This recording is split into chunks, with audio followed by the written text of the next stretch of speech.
ସାଇ ଓଡ଼ିଆ କିଚେନ୍କୁ ଆପଣମାନଙ୍କୁ ସ୍ୱାଗତ। ନାନୀ ମାର୍କେଟରୁ ଆଜି ଛତୁ ଆଣିଥିଲି, ଟିକେ ଚିଲି ମସରୁମ କରିଦେ ନା। ଦେ କରିକି ଦଉଛି।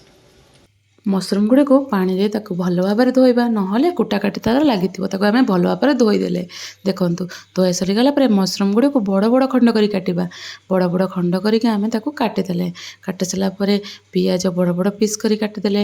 କ୍ୟାପ୍ସିକମ୍ ଆଉ ଟମାଟୋ, ଶୁଖିଲା କଞ୍ଚା ଲଙ୍କା ଆଉ ଧଣିଆ ପତ୍ର ତାକୁ ବି ଆମେ କାଟିଦେଲେ। ଧୋଇକି ରଖିଥିବା ମସରୁମ୍ ଉପରେ ହଳଦୀ ଗୁଣ୍ଡ, ଲୁଣ, ଜିରା ଗୁଣ୍ଡ, ଲଙ୍କା ଗୁଣ୍ଡ ଏବଂ ଧଣିଆ ଗୁଣ୍ଡ ଏବଂ ଗୋଲମରିଚ ଗୁଣ୍ଡ, ତାପରେ ଅଦା ରସୁଣ ପେଷ୍ଟ ପକାଇକି ଆମେ ଭଲ ଭାବରେ ତାକୁ ଗୋଳେଇବା। ଦେଖନ୍ତୁ ଗୋଳା ବି ହେଇଗଲା। ତା ଉପରେ ଆମେ କର୍ଣ୍ଣଫ୍ଲୋର ଦେବା। କର୍ଣ୍ଣଫ୍ଲୋର ଦେଇକି ଆମେ ତାକୁ ଭଲ ଭାବରେ ମ୍ୟାରିନେଟ୍ କଲେ ସିନା ପକୋଡ଼ାଟା ଭଲ ହେବ। ଦେଖନ୍ତୁ ମ୍ୟାରିନେଟ୍ଟା ଆମର ଭଲ ହେଇଗଲା, କଲର୍ ଦେଖୁଛନ୍ତି। ତାପରେ ତେଲ ଗରମ ବି ହେଇଗଲା। ତେଲ ଗରମ ହେଇଗଲା ପରେ ତା ଦେହରେ ମସରୁମ୍ ଗୁଡ଼ିକୁ ଭଲ ଭାବରେ ଆମେ ତାକୁ ପକାଇଦେଲେ। ଦେଖନ୍ତୁ ତେଲରେ ଏମିତି ପକୋଡ଼ା ଗୁଡ଼ାକ ଭଲ ଭାବରେ ହେଉଛି। ତାପରେ ନାଲି ଟିକେ ପଡ଼ିଗଲେ ଆମେ ତାକୁ ଓଲଟେଇ ଦେବା। ଓଲଟେଇ ଦେଲା ପରେ ତାକୁ ବାହାର କରିଦେବା। ହେଇଗଲା ପରେ ଦେଖନ୍ତୁ ବାହାର ହେଇଗଲା। ତାପରେ ତେଲ ପକାଇବା, ତାପରେ ଟିକେ ଜିରା ପକାଇବା, ଅଦା ରସୁଣକୁ ଟିକେ କାଟିକି ରଖିଥିବ ତାକୁ ପକାଇଦେବା। ତାପରେ କଞ୍ଚା ଲଙ୍କା, ଭୁସୁଙ୍ଗା ପତ୍ର ପକାଇ ତାକୁ ଗୋଳେଇ ଦେଇକି ପିଆଜ ଦେଇଦେବା।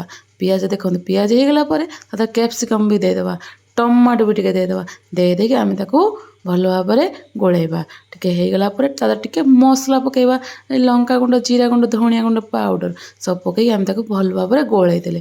ଦେଖନ୍ତୁ ତା ଉପରେ ଆମେ ଟମାଟୋ ସକ୍ସ, ତାପରେ ଚିଲି ସକ୍ସ ଏବଂ ସୋୟା ସକ୍ସ ବି ପକାଇଦେଲେ। ପକାଇ ଦେଇକି ଆମେ ତାକୁ ଭଲ ଭାବରେ ଗୋଳେଇ ଦେଲେ। ଦେଖନ୍ତୁ କି ସୁନ୍ଦର କଲର୍ ମ। ତାପରେ ଆମେ କର୍ଣ୍ଣଫ୍ଲୋର ପାଣି ଟିକେ ଦେଇଦେବା, ଦେଲେ ସିନା ଭଲ ଭାବରେ ଗ୍ରେଭି ହେବ। ଦେଖନ୍ତୁ ଗ୍ରେଭି ହେଇଗଲା ପରେ ତା ଦେହରେ ଆମେ ମସରୁମ୍ ପକୋଡ଼ା ଗୁଡ଼ାକୁ ଭଲ ଭାବରେ ପକାଇଦେଲେ। ପକାଇ ଦେଇକି ଦେଖନ୍ତୁ ଆମେ ତାକୁ ଗୋଳେଇ ଦେଲେ। ଗୋଳେଇ ଦେଲା ପରେ ଦେଖନ୍ତୁ ଭଲ ଭାବରେ ଗୋଳା ସରିଗଲା ପରେ ତାପରେ ଧଣିଆ ପତ୍ର ଟିକେ ପକାଇଦେଲେ। ପକାଇଲେ ସିନା ଟେଷ୍ଟ ଆସିବ। ଦେଖନ୍ତୁ କି ସୁନ୍ଦର ବି ଦେଖାଯାଉଛି। ଆମର ପ୍ରସ୍ତୁତ ହେଇଗଲା ଚିଲି ମସରୁମ୍।